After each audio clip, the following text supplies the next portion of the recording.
Alright guys, Mr. Extra from Team Extra back at it again with information as always. Alright, so I figured today we're going to talk, since Dueling Nexus is coming out in 10 days, comes out July 26th, and this set will change the game forever.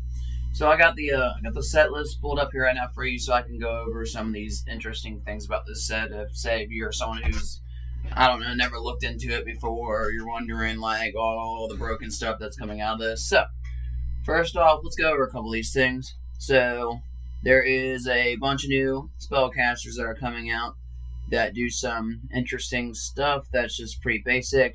There's the new monster types, which are illusionist monsters, and all of them are like, imagine just Spirit Reaper, basically. They're just Spirit Reapers. They even have a new monarch, a Shadowfire monarch, because I guess they're deciding to slide monarchs out into the make a new monarch or whatever. This one's pretty cool though. It says tribute this card by tributing one monster your opponent controls and one tribute summon monster you control. So kind of like unexplored wins. If this card is tribute summon, you can banish one random card from your opponent's hand. And if you do, you burn them for 1,000 points of damage. So time card. This card was tribute summoned by tributing a way to higher tribute summon monster. You can play effect, banish one card on the field. If it is a fire or dark monster, play damage to your opponent equal to its original level times 200. So yeah, you could use this as a time card. It's actually pretty decent because there is a lot of fire decks coming out, support for fire decks. And then right here we also have a Dreaming Reality of New Morelia. If you haven't looked at the New Morelia, imagine like the New Morelia is basically, if you haven't really looked into it yet, I'll cover it real quick. Imagine like an updated version of Grand Magia, where this whole point is to banish cards out of its extra deck, pile desires, stack its banished pile, and then drop out it's got like a little level 1, level 4 monster. It's a little girl sleeping. Then she banishes a bunch of cards of the field. And then we also are getting Baphomet, or Mystical Beast support for the new Chimera archetype. It's going to be crazy. They finally gave us Heat of the Fire Channeler, and then as you see, they're slowly moving in Makanko stuff, but I mean, we're not here to talk about Makanko, right? You guys know why we're here. So, first things first, we have this Evilsaur, Evilzar, Reza. Basically, just imagine Dalga and Logia, and you get 3 negates, right? It's basically just that. We're here to talk about like the stuff I usually go over. We got Vices and Matera. This card right here is going to go ahead and make Mannadium busted. Mannadium is going to move from like tier 2, tier 3, like it's been for a while, straight up to tier 1. This deck completely breaks the deck. This set breaks this deck. It makes it so good. This set and the next set, direct support to it. Now, one thing I like to go over about Vices and Matera is, if you look, it's level 8. It is considered Vices, so you can like link it off for the link 1. Like Lightheart, do your plays that way if you have to. It does not require a non-tuner monster, so the easiest way to make this is you take a Vices, and then you take like a Meek or a Fearless or a Triad, and you just make it. So it's actually really, really good. So that's one of the key focal points of why I'm doing this video, actually, because you already know over here at Team Extra, we love our Mannadium content. Next thing is Crimson Dragon. Crimson Dragon is pretty broken card. With a special summon, you can add a spell trap that mentions Crimson Dragon from your deck to hand. For that, there's 2 or 3 decent spell traps in here that you would want to grab with the Crimson Dragon. Personally, there's just a trap that's actually really good. And then you can target one level summon a higher secret monster on the field except Crimson Dragon. Return this to the extra deck, and if you do special summon one Dragon Synchro from your extra deck with the same level as the target monster. So let me break this down for you to summarize it. If you have Baron on the field, and then you dump out Crimson Dragon, you can target Baron and the special summon Death Peter. That should answer a lot of questions right there. And then like Crimson Dragon will shuffle itself back into the extra deck too, as well. So we got Cosmic Quasar right here, which is pretty nice. Cosmic Quasar is just it's more or less just more support for the that big Stardust Synchro deck, or like Synchro piles you guys have been seeing. But we'll go over this real fast as well. Hold on, let me close that up. And Oh, let's back out real quick. Alright. But realistically, we'll read this one real fast. 1 tuner synchro, 2 non-tuner synchro monsters. Target face-up cards on the field up until non-monsters use a synchro for this card, negate their effect, so 3. This effect's activation and effect cannot be negated. Quick effect, banish the synchro summon card, special 1 dragon synchro monster from your extra deck that lists 2 or more non-tuner synchro monsters as material. So basically, Cosmic Quasar just tags out in the other ones. We also have Slifnir, the Runic main. That's all I'm gonna say about it, realistically, because like Runic is one of those decks where you just have like a special hatred for it, right, guys? And yeah, so basically they get another annoying rank 9 card that will probably get used in like Gene Raiders and stuff like that. Then we have Tukusuno. I'm not even going to pronounce that. This is basically draw power, especially, I mean, hey, if you're playing Eldritch, it's like a weird way to toss it in the graveyard. You can use it in Nimrelia. You can use it in probably Dark World too, realistically. And then speaking of Dark World, we have Dark World Corridor, which just adds a Dark World monster from your deck to hand. So basically, it fixes some of the problems Dark World have of inconsistency. Fusion Ornament, or Fusion Reinforcement.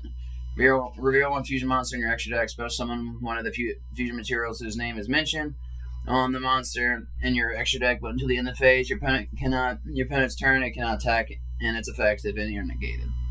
So imagine a fusion deployment, but you're not fusion locked, but the thing that you are slapping out into the field, it's negated. We got Altergeist Link Monster, which is pretty decent. It's so I don't really play Altergeist too much, but it just helps with the recursion. We got Charlemagne, which this is going to be for the new Invulnerable Knight stuff. So you can already guess they got a 3,000.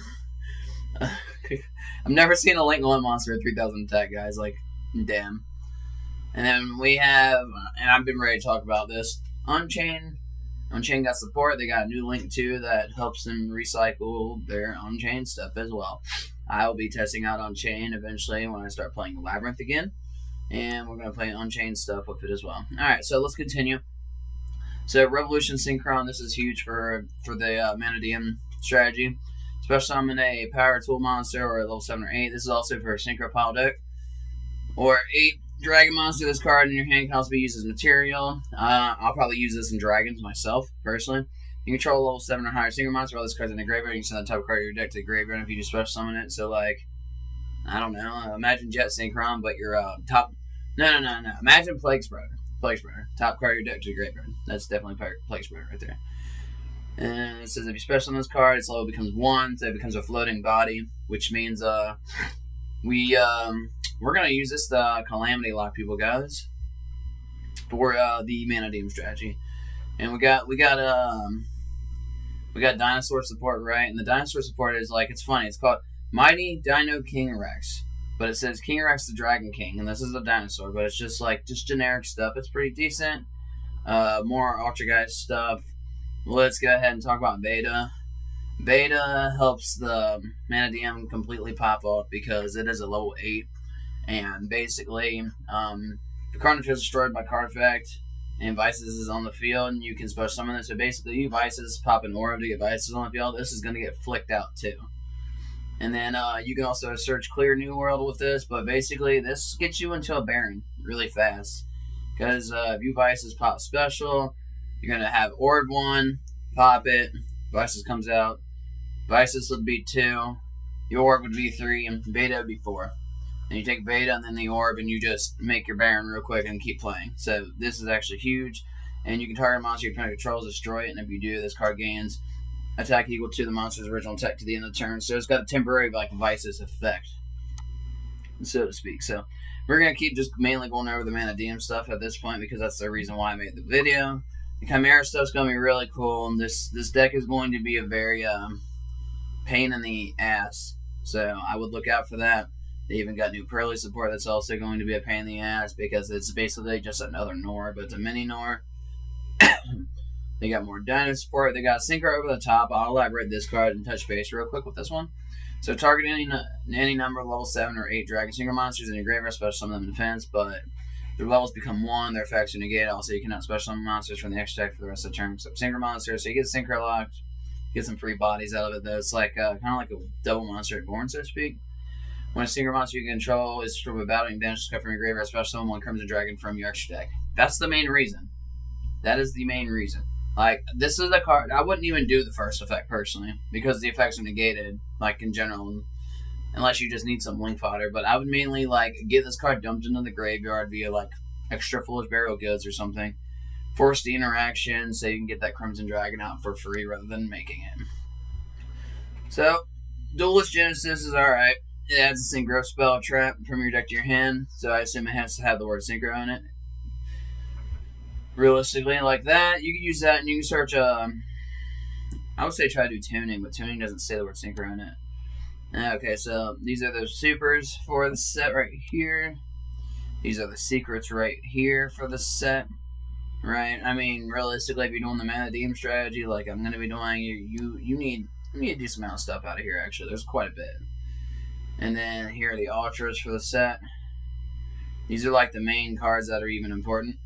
And then there is a fat list of commons. Alright, so we will touch base quickly. Wheel Synchron, more or less, is just Synchron support. We got the Mythical Claws. Mythical Claws is for the Chimera deck. Cornfield Coder, this card's really, really good. This card is basically a negate from graveyard for the Illusionist strategy. Mirror Swordsman does something very similar to it.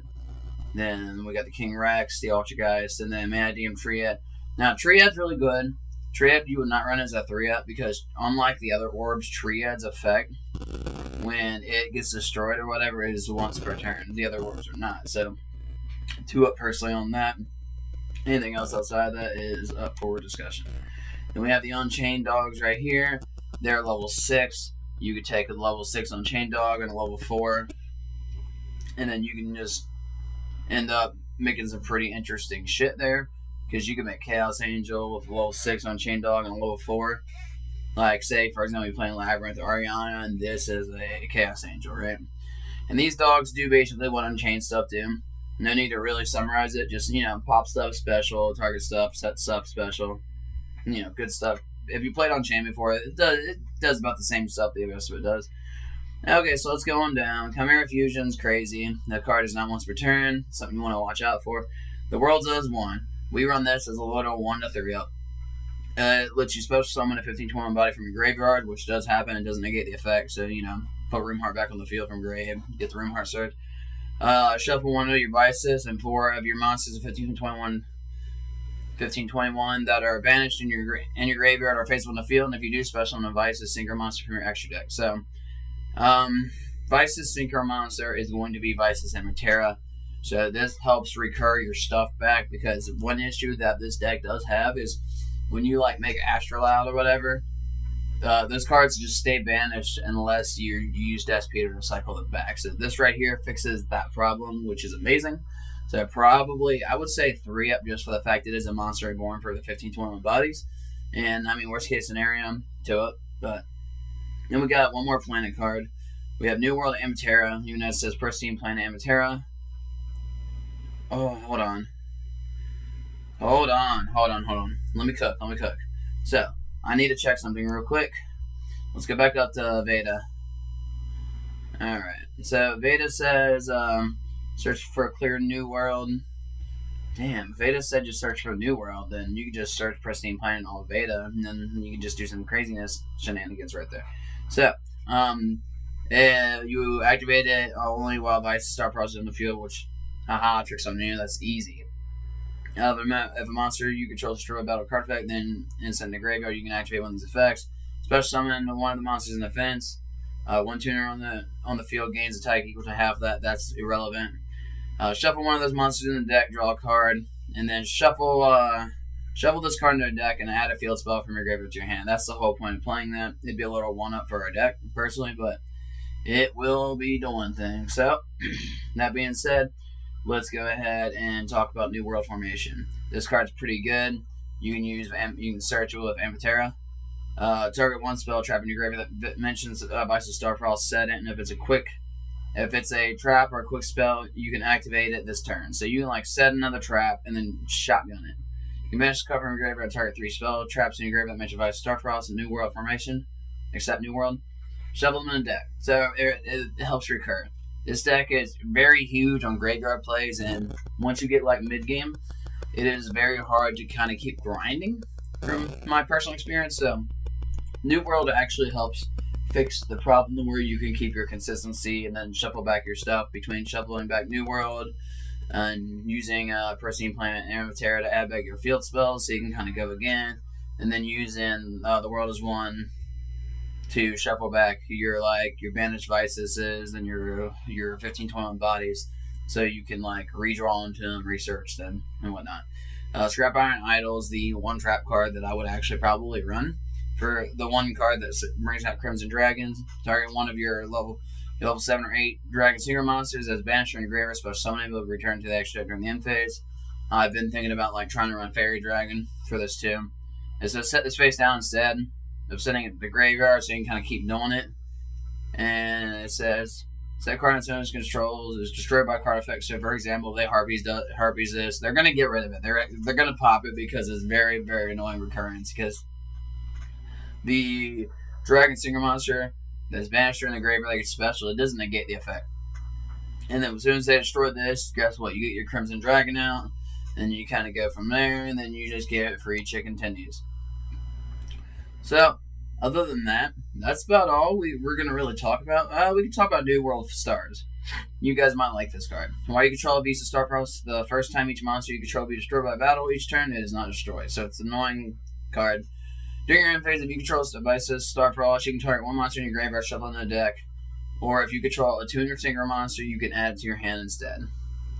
So a Tuner Synchro monster for this deck typically would be a Tuner Synchro monster. I'd say Coral Dragon, but that's a lot of work just to get squeeze Coral Dragon out. But this is mainly because like the set Age of Overlord, I'm pretty sure, is where we get the 6-star Synchro Tuner that looks like Kit Kalos with armor.